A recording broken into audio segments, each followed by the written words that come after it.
This episode of the Golf Unfiltered podcast is brought to you by WorldwideGolfShops.com. Be sure to go out to WorldwideGolfShops.com for all of your equipment, apparel, and accessory needs. They've even got training aids. They've got all the great stuff from all the brands that you hear on our podcast every week. So once again, that is WorldwideGolfShops.com. You're listening to the Golf Unfiltered podcast, your source for in-depth interviews with the biggest names, brands, and personalities in golf. Our mission? To keep you informed and help you enjoy the game even more. And now, the owner and host of the Golf Unfiltered podcast, Adam Fonseca.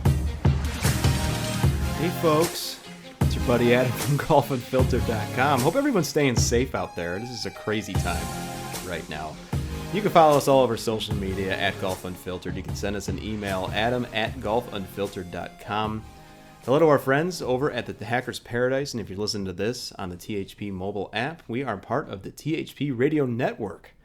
It is growing, folks. A little bit more information on that in just a minute. But also, folks, hello to our friends over at Cleveland and Srixon Golf, and a special shout out to our friend Noel over there at Cleveland, Srixon, and Zegzio. Just got married on April 4th. I know many of us were able to view that on Instagram Live. I hope everything went well, Noel, for you and Kyle and your family, and it was just a great way for us to be a part of a very special day for you, and so thanks for that. Folks, I don't know about you, but it's warming up here in Illinois. It's about 72 today at the time of this recording. And the golf courses are still closed because we got this pesky pandemic that's been going on. And not to make light of the situation, but you know what? Well, you have to laugh sometimes, and it's just so damn depressing all the time if you check the news. But if you're a golfer who likes to tinker with their golf equipment and you like to check on your grips, your loft and lie, and you want to change a few elements, that means you're, first of all, like me. And you've probably reshafted your golf clubs twice already. But there's no company out there that's better at providing not only services to help with that, classes to help you become a better club builder, but also professional grade tools and machines to help you be the best club builder that you can, or even just the weekend hobbyist that wants to stay on top of your golf equipment than Mitchell Golf. And today, folks, we welcome Mr. Patrick Gallagher. He's the Director of Sales and Golf Operations over at Mitchell Golf to tell us a little bit about all the products that they offer. You've probably heard the name Mitchell Golf. If you've walked into a pro shop and you've seen a loft and lie machine, you've probably seen the name Mitchell Golf on that machine. And he's going to tell us all about the different products that they offer today and some of the tips that you can use right now if you're stuck inside like I am and you need to just get your golf fix somehow. Patrick's going to share some tips on things that you can do right now to make sure that your clubs are ready for when you can finally get back out on that golf course. And it's going to happen soon, folks. I have a lot of hope that it's going to happen. We were just hearing about how the Masters is going to be rescheduled for November potentially. We've got tournaments that are popping up towards the end of the year. It's going to be a fantastic time to be a golf fan at the end of this calendar year. As long as everybody continues to do their part, stay home, stay away from people, for crying out loud, and just give it a little bit more time because it's right around the corner. I'm sure of it. Also, before we get into today's conversation, I want to give a quick plug. I mentioned earlier at the top of this that the THP podcast network is growing. And I'm happy to say that on Fridays, if you go out to the hackersparadise.com, on Fridays, there's going to be a new podcast that's debuting. It's called THP Off Course, and it's going to be co-hosted by Dan Edwards, better known as Canadan, on the THP forums, and formerly of Golf WRX, Mr. Rob Miller. He is a new member of the THP family. I've had the opportunity to speak with Rob a couple times. He's a great guy. He's a hell of a guitar player, as far as I can tell from his social media videos. And he's also, certainly no stranger to the podcast game. And he is going, along with Dan, to bring news, insight into all things golf, whether it be professional, amateur, equipment, what have you. And so I'm very excited to not only be a colleague of theirs, but also to listen to what they come up with. And again, that's going to be every Friday, a weekly podcast that you want to check out over at thehackersparadise.com or anywhere that you find your podcasts. All right, Well, when we come back, we'll be here with Mr. Patrick Gallagher of Mitchell Golf. Sit back, relax, hope you enjoy the conversation. Today's episode is also brought to you by the Ben Hogan Golf Equipment Company. No big hype, no big price, but definitely a big deal. Take advantage of their factory direct model where you cut out the middleman and get the best products shipped to your door direct from the company. They've got a demo program to try out their products before you buy, a trade-up program to get these clubs in your hands even quicker, and special financing where you can split your payment into 4 to make these clubs even more affordable. Go to benhogangolf.com to learn more. That's right, folks. Welcome back. I hope everyone is staying safe and healthy, and I know that many of us are stuck indoors. I know I am here in the great state of Illinois. Even though it's warming up here, I can't get out to the golf course just yet, so what that means is I have a lot of time to tinker with my golf equipment to make sure everything is spec'd out appropriately. And here today to talk to me a little bit about that is none other than Mr. Patrick Gallagher. He's the Director of Sales and Golf Operations over at Mitchell Golf. Patrick, it's really nice to speak with you. Adam, thank you so much for having me on. I'm really excited and couldn't agree more with you. Hopefully everyone's healthy and safe out there, and we can get back on the golf course here. We're in Michigan, and weather was in the 70s today in April, so the course probably would have been slammed, but hopefully sooner than later. I know. It's so, I don't want to use the word depressing because I think so many people are in the same boat, but I think it's like 73 outside right now as we're talking here in the Chicagoland area, and I would have loved to get out on the course today. So you're in good company there. Exactly. So Mitchell Golf, obviously, for those who don't know the name of the brand too much, Mitchell Golf does a lot of great things for not only club builders, but the game of golf in general. And Patrick, how would you describe Mitchell Golf as far as the products that you offer? Yeah, so we have a wide are geared to club building, club repair, and altering. Our bread and butter is definitely going to be our loft and lie or our angle machines. That's really what we're known for, and again is the most popular product that we have to offer. But from there we move into more details as far as custom builds for shaft cutting machines and swing weight scales, grip stations, frequency machines. So we touch in everywhere in the club building area, but again, the grip tape, epoxies, A to Z pretty much as far as the club building, repair, and altering goes. And so, Mitchell Golf folks, they offer so many great products and services even for not only, professional club builders, of course, Patrick, obviously folks who have gone to either their pro shop or their club shop, they can go and they can pay to have, new grips put on, or they could get their loft and lie angles checked and even, get reshafted. But of course, you also work with folks like myself who want to do this stuff at home. I mean, I'd imagine that you also have a good clientele of just at-home amateur club builders. Absolutely, and especially right now with the state of the world, that's a lot of the calls I'm getting now are people that are stuck at home and want to work on their clubs, and they decide just to throw it in their garage. So we go from the PGA Tour vans and the pro shops down to just the everyday hobbyists that want to make sure that their clubs are where they want them. And it's a great hobby to get into. And as I mentioned, Patrick, I'm trying it out myself. I've got a loft and lie machine downstairs in my basement. I've got, just an old vise that I have, bolted to my workbench to regrip clubs. And I also have a shaft puller. But there's just so many other tools that, I know I want to add to my collection. But, a question for you, for somebody that might not know where to begin. Where would you recommend from the Mitchell line for somebody to kind of, take that first step into even just regular golf club maintenance?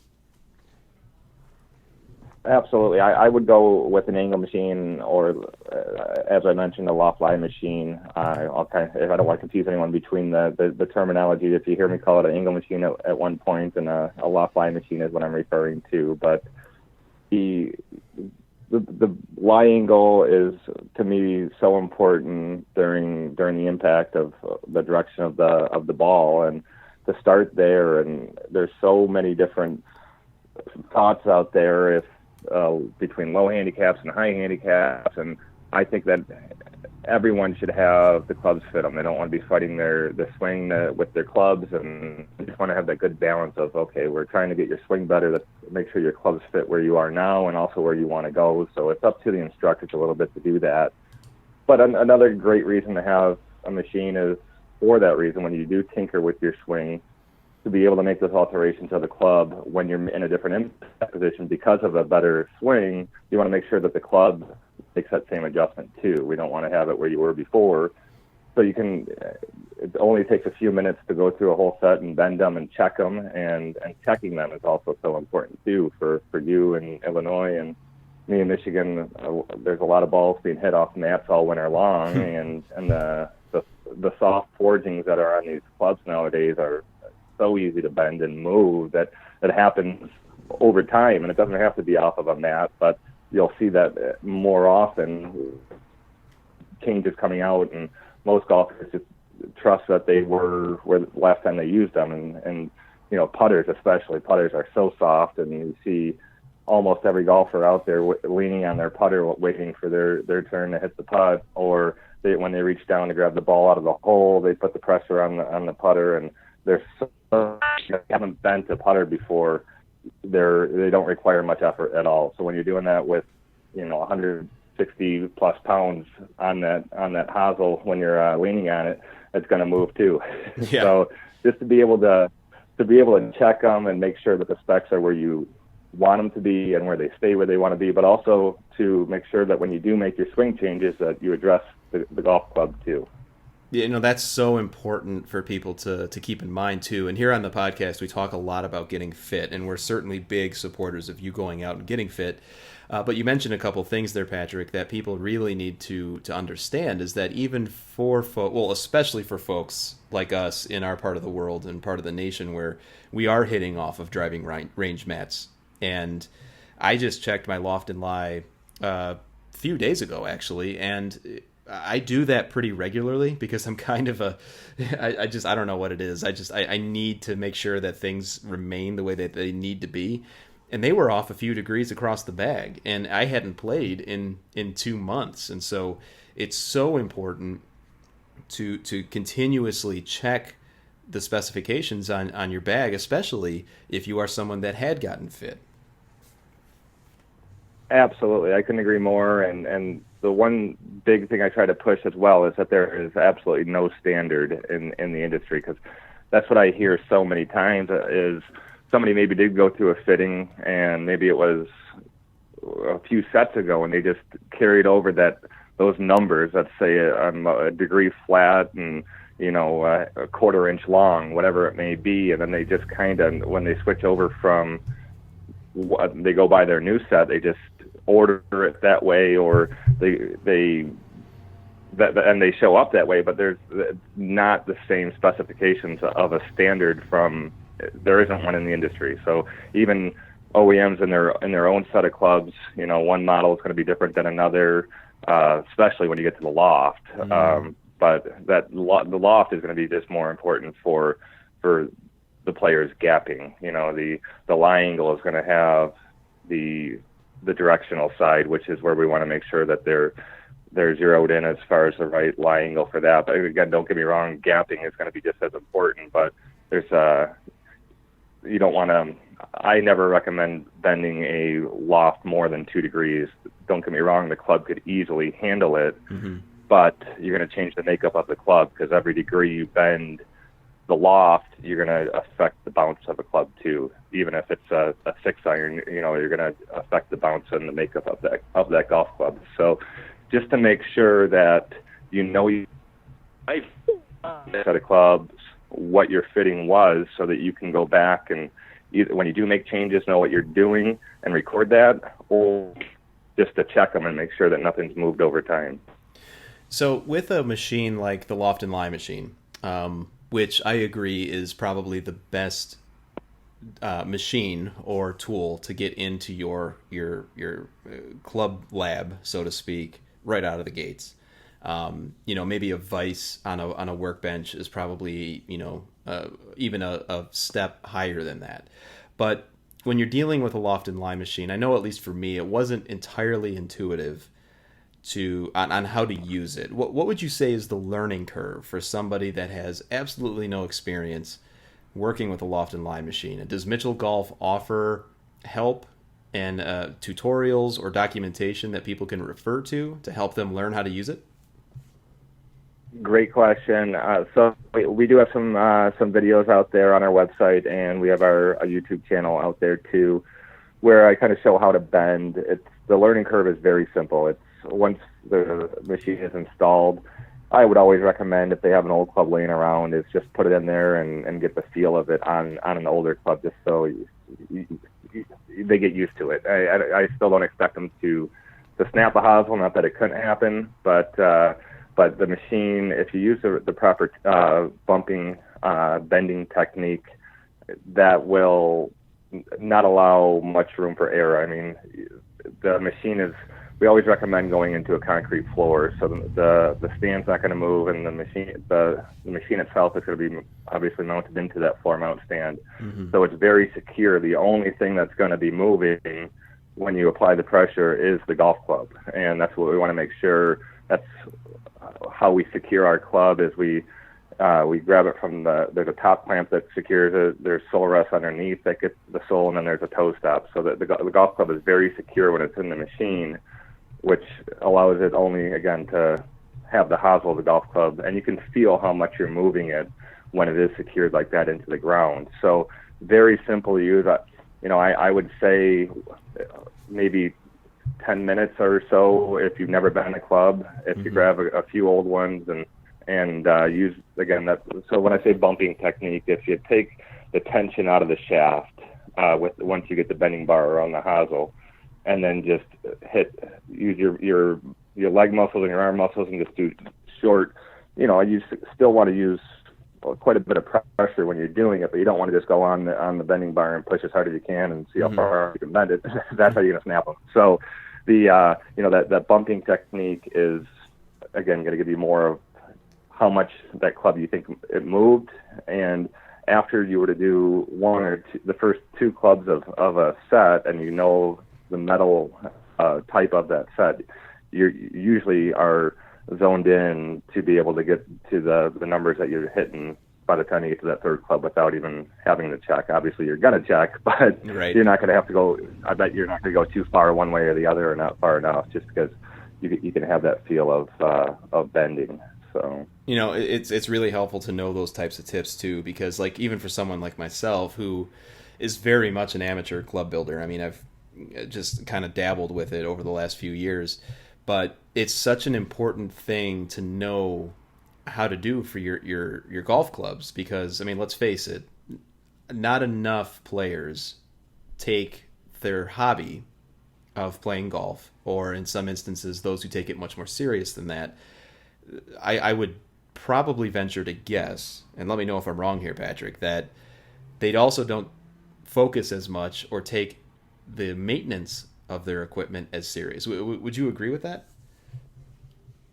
I would 100% agree with that, and I'd say it's even top-level players a lot of times. Again, they might go through a very good, expensive fitting, and the fitter probably nailed what they were trying to accomplish, and that process a lot of times stops. The fitter either orders up the clubs for them, or the pro. I like it when the teaching pro is also the fitter, or at least aware of what's going on with the equipment, because then everyone's in the same game and knows what's going on with the equipment. But the individual golfer should at least have an idea again, and it's overlooked so many times. And it's where that fitting process, I'll loop back to that, is where the fitting process most of the time stops is when, and not everyone, I don't want to group everyone into it, because there's some really good fitters that do follow up as soon as those clubs come in, that they check the specs when the clubs arrive, but they also spend a few minutes with the student watching their ball flight, and then they'll maybe tweak 1 or 2 clubs 1 degree this way or 1 degree that way, because if you're hitting a 6-iron or 7-iron, you're striping it with with good ball flight doesn't mean you're going to be consistent across the board with those same specs, because they're all different lengths and so on and so on. So it depends. To have that extra time spent with a student goes so far too. They just made a big purchase. They're already like a kid on Christmas is how I like to phrase it. Whenever anyone gets a new set of clubs, that's how I am still. I can't wait for them to show up, and when they're there, I just want to get out and hit them. But right. And to have the person who helped you get them, either the fitter or the pro, standing there behind you when you're hitting those first shots with them, they'll never forget that, and then they'll look forward to doing that the next time they're ready to pull the trigger on a new set of clubs again. So. Yeah, I mean, golf clubs, just like any hobby, I mean, whether it's cigar smoking or, hell, even gardening, I mean, you have to be able to take care of these tools of your trade, folks. I mean, you have to go out there and you have to keep track of these things because they do change. And as Patrick is pointing out here, they're not going to be the same. And while we all are those, kids on Christmas, we want to go, hit those new clubs, those new toys that we got, it's important to really just, take care of the tools that you're using, because golf clubs really are tools. Now, Patrick, there's just a number of things here on the website as well. It's mitchellgolf.com, listeners. Go out and take a look. And I'm just kind of scrolling through here too, and there's so many things that I want to add to my collection right now. But, one of the things too, that is probably even easier maybe than even checking Loft and Lie. It's regripping your own clubs. And, you offer a lot of great solutions for not only doing that in your home, but also doing it in a very efficient way. So what are some of the options that you offer for even just regripping? Absolutely. So we have, some setups for the hobbyists too, or the do-it-at-home people that want something that's going to be used, a couple times a year, and they don't need the whole full-on setup. We have something that can either be mounted to a bench. It's called the Pro Tour Grip Vise, which is going to be consistent with all of the products. That's actually going to be included on the grip station itself. It's just a different form. We have that same Pro Tour Grip Vise that would go into a vise, so you wouldn't need to mount it down to a bench. Mm-hmm.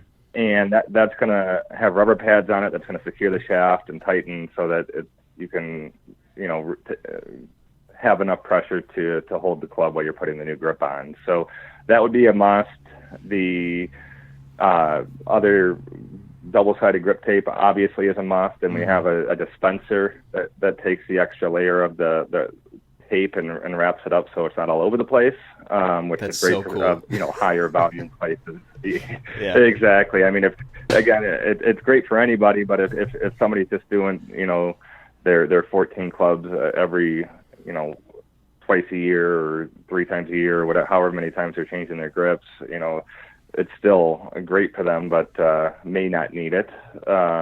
Build-up tape dispenser too, same thing. It will hold it right there. And so on our grip station, those are all included right on the tabletop there, so that you have your vise mount that will secure the club, and right next to it is the tape dispensers.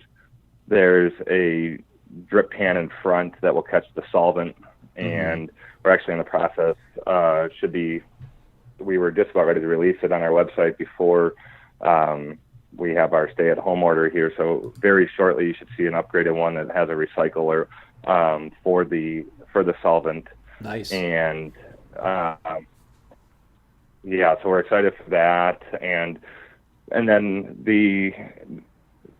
that's for the regripping gun. It's something that most people do like to kind of tinker with. I get a lot of hobbyists and a lot of players that just want to have that ability to throw in the garage. So the vise mount is a very popular one for that. All I need is a vise, and when they're not using it, they can put it in their bench or put it in a toolbox and just take it out when they're regripping. And again, the solvent would be, we use the HF100 solvent, and then pretty much that's all you need as far as other than the grips themselves.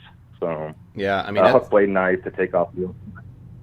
Sorry. No, it's okay. It's a good starting point too. I mean, it's a great way to just kind of get into I guess tinkering with your clubs more than just adjusting the loft on a driver, for example, because I think, at least for me, I grew up working at a golf course, and so I had to know how to regrip clubs. But in the same token, I think for people who have never done that before, it's kind of a leap. I mean, you're worried about messing something up. First of all, you might, at least in the case of regripping, especially if you're regripping a graphite shaft, you don't want to cut the shaft with the utility knife.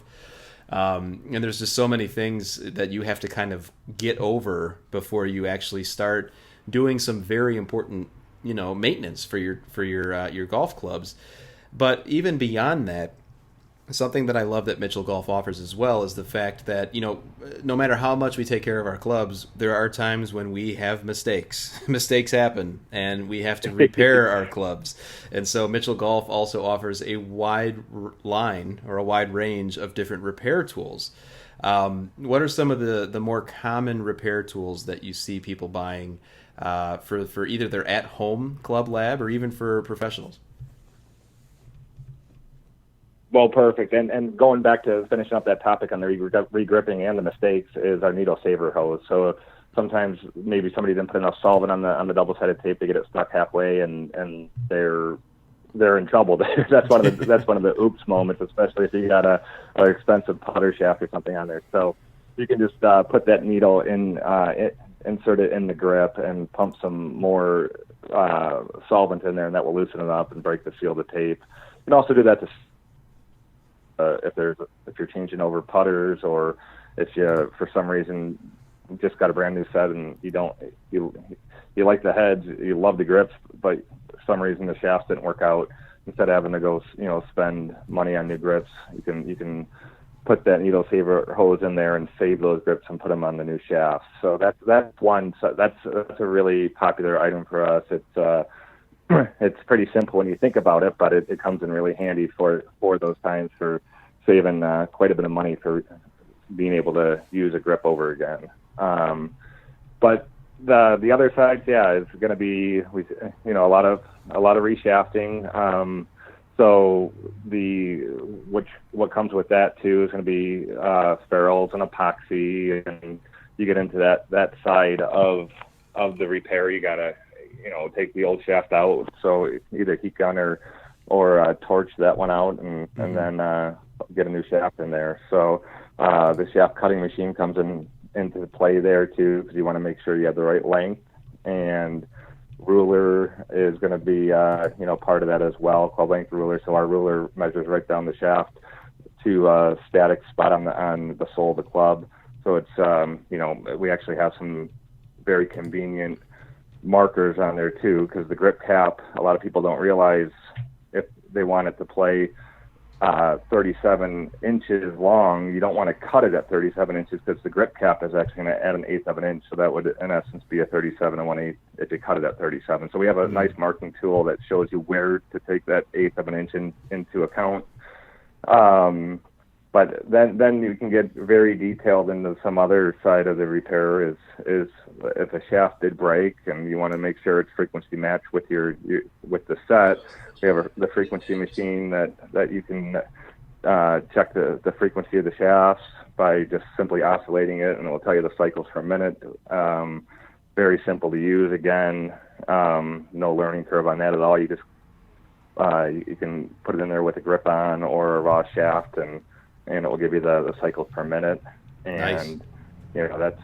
To me that is an eye opener to really get into that. Once you find out, there's so many people that just say, okay, I'm stiff, I'm and it comes back to my point of there's no standard.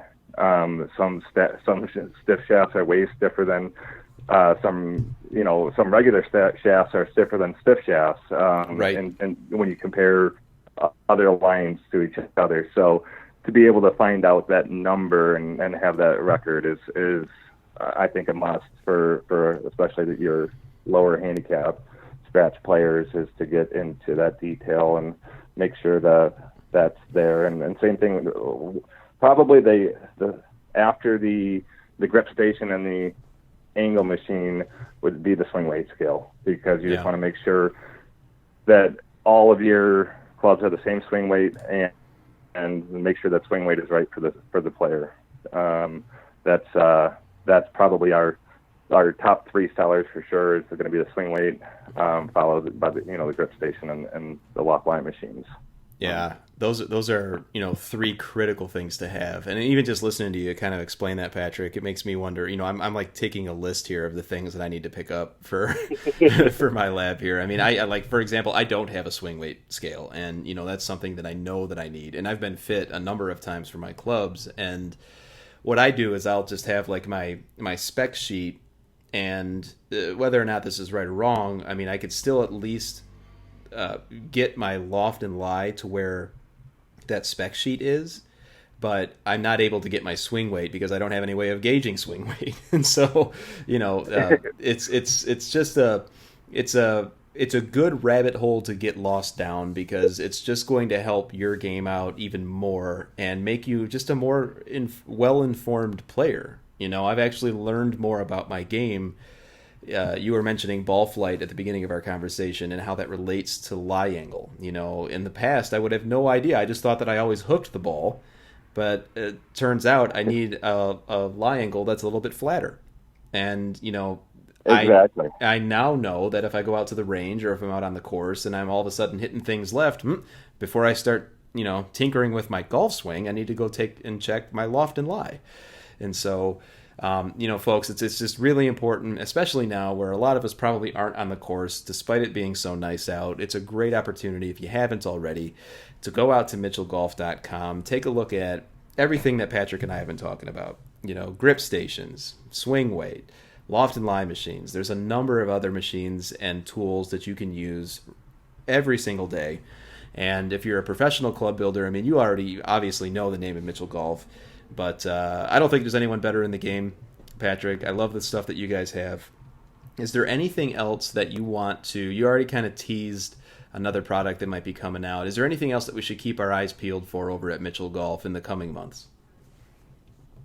Well, absolutely, and you kind of touched on it too, is there is a very extensive side to club building. Our equipment makes it very simple to use, and it's not the equipment that's hard to use. It's the understanding of how to hit and build golf clubs, and there's so many great builders that do such a good job. And we actually, almost every month, and again, this has put a little wrinkle into our schedule, and we're probably going to make some adjustments here soon, but we put on a performance school in Michigan.